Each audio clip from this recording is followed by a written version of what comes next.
सूर्य देवाय नमः। नमस्कार प्रिय भक्तगणों, स्वागत है आप सभी का आपके अपने चैनल ज्ञान अर्थ में। आप सभी का दिन शुभ और मंगलमय हो। श्रोताओं, आज श्रावण मास का तीसरा दिन है।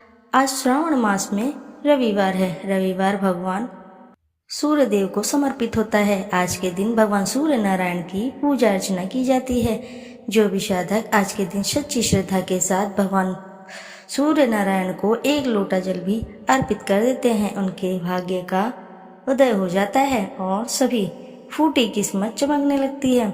आज के दिन इस कथा का अवश्य ही रसपान करना चाहिए। इसके रसपान मात्र से साधक को भगवान सूर्य नारायण की असीम कृपा प्राप्त होती है और सभी मनोकामनाएं शीघ्र ही पूर्ण होती हैं। तो आइए ध्यान लगाकर रसपान करेंगे भगवान सूर्य देव की पावन एवं पुण्य फल देने वाली व्रत कथा, यानी रविवार की व्रत कथा। द्वापर युग की बात है। भगवान श्री कृष्ण एक बार अपनी बुआ कुंती के आश्रम काम्यवन में पहुँचे। उस समय पांडव लोग वनवास कर रहे थे।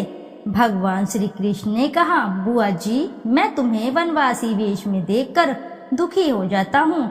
मुझे सदैव इस बात की चिंता लगी रहती है कि पता नहीं अब दुष्ट दुर्योधन का प्रहार तुम्हारे ऊपर हो जाए। अतएव इस विपत्ति से छुटकारा पाने के लिए तुम भगवान सूर्य नारायण की आराधना करो। भगवान सूर्य ही सब जीवों के नियंता और प्राण हैं। उनके तेज से ही जीवों का उद्धार होता है। भगवान श्री कृष्ण ने बतलाया कि एक बार शंकर जी से पार्वती जी ने कुछ पूछा था, उसे मैं तुमसे बतला रहा हूँ। शिव जी ने पार्वती जी से कहा, यदि तुम इस बात की जानकारी प्राप्त करना चाहती हो तो मथुरापुरी में जाओ। यहाँ सूर्यपुत्री यमुना जी की धारा प्रवाहित होती है। यमुना के तट पर ऋषि महर्षि मुनि आदि निरंतर तपस्यारत रहते हैं। भगवान रुद्र की आज्ञा से पार्वती जी कालिंदी यमुना के तट को चल पड़ी। कुछ ही दूर जाने पर उन्हें रास्ते में रोती बिलखती एक स्त्री दिखी। उसने बतलाया कि उसका नाम कुसुमवती है और उसका निवास कुसुमावर वन के बीच में है। संतानहीन होने के कारण उसके पति वसंत ने उसे त्याग दिया है और इस प्रकार वह निराश्रिता हो गई है। पार्वती जी उस स्त्री को साथ ले आगे चली कि उन्हें रोती हुई एक दूसरी स्त्री मिली। उसने बतलाया कि मेरा नाम गंगा है। मेरे पति महाराज शांतनु ने पुत्रों के जीवित न रहने के कारण मुझे अपमानित किया, जिससे मैं दुखी होकर घर चली आई हूँ। इसी प्रकार थोड़ी दूर जाने पर मधुवन में माधवी नाम की एक स्त्री और मिली, जो पति के वैभव का नाश होने के कारण घर से निकाल दी गई। इसके अनंतर आगे जाने पर कुमुद वन में कुमुदा नाम की स्त्री से भेंट हुई, जिसके पति को राजा ने बंदी बना लिया था और वह व्याकुल होकर विलाप कर रही थी। उन सभी स्त्रियों को साथ लेकर पार्वती जी यमुना तट पर जा पहुंची। उस तट पर पूजन उत्सव देखकर पार्वती जी ने ऋषि पत्नियों से पूछा कि यह किस देव की आराधना हो रही है, इस पूजन का विधान फल क्या है। उनकी बात सुनकर एक ऋषि पत्नी ने कहा, यह जगत पिता सूर्य नारायण का व्रत है और सभी मनोरथ को पूर्ण करने वाला है। इस व्रत को करके प्रत्येक नर नारियों ने अभीष्ट सिद्धि प्राप्त की है। तुम्हें भी यदि कोई वांछा हो तो इस व्रत को करके प्राप्त करो। ऋषि पत्नियों से ऐसी बात सुनकर पार्वती जी अत्यंत प्रसन्न हुई और उस व्रत के विधान तथा फल को जानकर शिव जी के पास लौट आई। पार्वती जी ने इस व्रत को करके विघ्ननाशक गणेश जी जैसा पुत्र को प्राप्त किया। इति शुभम। जोर से बोलिए प्रिय भक्तगणों, जय सूर्य नारायण भगवान की। प्राचीन काल में एक बुढ़िया रहती थी। वह नियमित रूप से रविवार का व्रत करती। रविवार के दिन सूर्योदय से पहले उठकर बुढ़िया स्नान आदि से निवृत्त होकर आंगन को गोबर से लीप कर स्वच्छ करती। उसके बाद सूर्य भगवान की पूजा करते हुए रविवार की व्रत कथा सुनकर भगवान सूर्य को भोग लगाकर दिन में एक समय भोजन करती। सूर्य भगवान की अनुकंपा से बुढ़िया को किसी प्रकार की चिंता व कष्ट नहीं था। धीरे धीरे उसका घर धन धान्य से भरता रहा।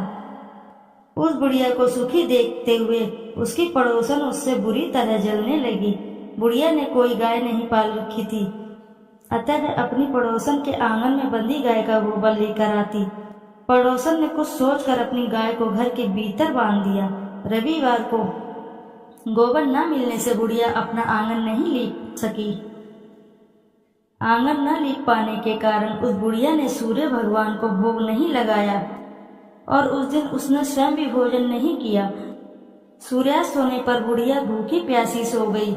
रात्रि में सूर्य भगवान ने उसे स्वप्न में दर्शन दिए और व्रत करने की तथा उन्हें भोग न लगाने का कारण पूछा। बुढ़िया ने बहुत ही करुण स्वर में पड़ोसन के द्वारा घर के अंदर गाय बांधने और गोबर न मिल पाने की बात कही। सूर्य भगवान ने अपनी अनन्य भक्त बुढ़िया की परेशानी का कारण जानकर उसके सब दुख दूर करते हुए कहा, हे माता, तुम प्रत्येक रविवार को मेरी पूजा और व्रत करती हो। मैं तुमसे अति प्रसन्न हूँ और मैं तुम्हें ऐसी गाय प्रदान करता हूँ जो तुम्हारे घर आंगन को धन्य धान्य से भर देगी, तुम्हारी सभी मनोकामनाएं पूरी करेगी। रविवार का व्रत करने वालों की मैं सभी इच्छाएं पूरी करता हूँ। मेरा व्रत करने व कथा सुनने से बांझ स्त्रियों को पुत्र की प्राप्ति होती है। स्वप्न में उस बुढ़िया को ऐसा वरदान देकर सूर्य भगवान अंतर्धान हो गए। प्रातः काल सूर्य उदय से पूर्व उस बुढ़िया की आंख खुली तो वह अपने घर के आंगन में सुंदर गाय और बछड़े को देखकर हैरान हो गई। गाय को आंगन में बांधकर उसने जल्दी से उसे चारा लाकर खिलाया। पड़ोसन ने उस बुढ़िया के आंगन में बंधी सुंदर गाय और बछड़े को देखा तो वह उससे और अधिक जलने लगी। तभी गाय ने सोने का गोबर किया। गोबर को देखते ही पड़ोसन की आंखें फट गई। पड़ोसन ने उस बुढ़िया को आसपास न पाकर तुरंत उस गोबर को उठाया और अपने घर ले गई तथा अपनी गाय का गोबर वहां रख आई। सोने के गोबर से पड़ोसन ने कुछ ही दिनों में धनवान हो गई। गाय प्रतिदिन सूर्योदय से पूर्व सोने का गोबर किया करती थी और बुढ़िया के उठने के पहले पड़ोसन उस गोबर को उठाकर ले जाती थी। बहुत दिनों तक बुढ़िया को सोने का गोबर के बारे में कुछ पता ही नहीं चला। बुढ़िया पहले की तरह हर रविवार को भगवान सूर्य देव का व्रत करती रही और कथा सुनती रही, लेकिन सूर्य भगवान को जब पड़ोसन की चालाकी का पता चला तो उन्होंने तेज आंधी चलाई। आंधी का प्रकोप देखकर बुढ़िया ने गाय को घर के भीतर बांध दिया। सुबह उठकर बुढ़िया ने सोने का गोबर देखा, उसे बहुत आश्चर्य हुआ। उस दिन के बाद बुढ़िया गाय को घर के भीतर ही बांधने लगी। सोने के गोबर से बुढ़िया कुछ ही दिनों में बहुत धनी हो गई। उस बुढ़िया के धनी होने से पड़ोसन बुरी तरह जल भूनकर राख हो गई और उसने अपने पति को समझा बुझाकर उस नगर के राजा के पास भेज दिया। राजा को जब बुढ़िया के पास सोने के गोबर देने वाली गाय के बारे में पता चला तो उसने अपने सैनिक भेजकर बुढ़िया की गाय लाने का आदेश दिया। सैनिक उस बुढ़िया के घर पहुंचे। उस समय बुढ़िया सूर्य भगवान को भोग लगाकर स्वयं भोजन ग्रहण करने वाली थी। राजा के सैनिकों ने गाय और बछड़े को खोला और अपने साथ महल की ओर ले चले गए। बुढ़िया ने सैनिकों से गाय और बछड़े को न ले जाने की प्रार्थना की। बहुत रोई, बहुत चिल्लाई, लेकिन राजा के सैनिक नहीं माने। गाय व बछड़े के चले जाने से बुढ़िया को बहुत दुख हुआ।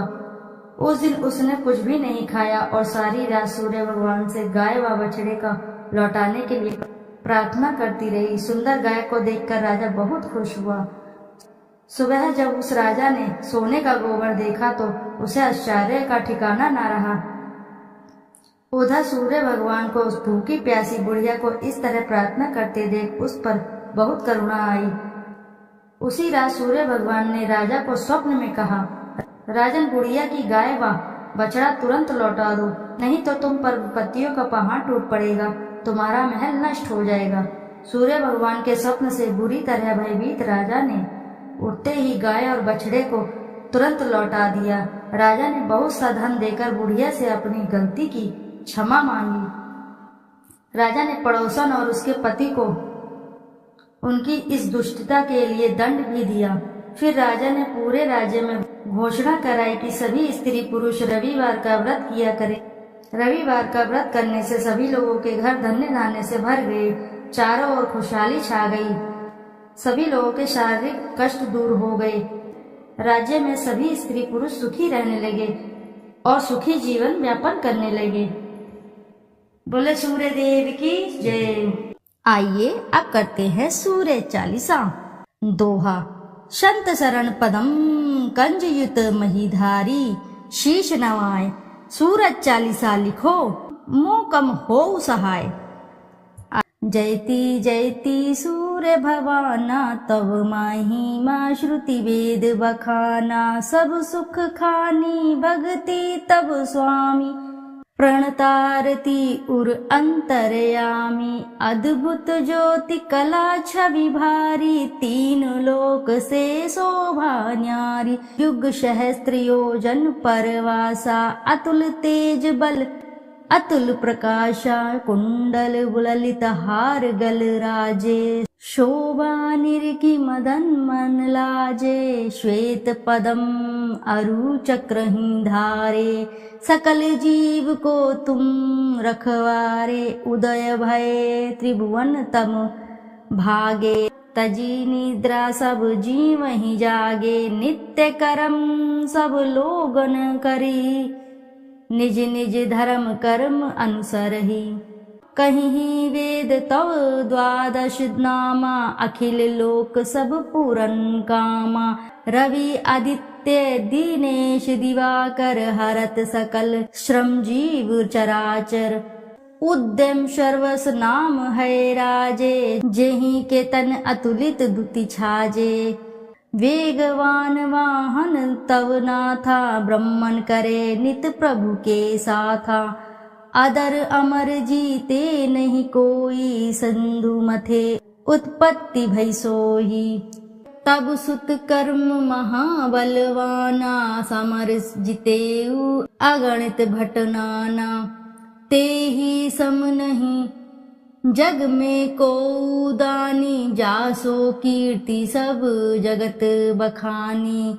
कश्यप पुत्र गरुण के भाई, अरुण नाम साथी कहाई। समय पाई जब राहु ग्रासे, त्रिभुवन में तब तम अति भासे। ग्रहण पर्व पंडित सब कहीं, मोक्ष हेतु सादर नर करहीं। स्नान दान अरु व्रत अचारा, करहिं यत्न जेहि हो उदारा। एहि कर महिमा वेद पुराना, विविध भांति सब ग्रंथ बखाना।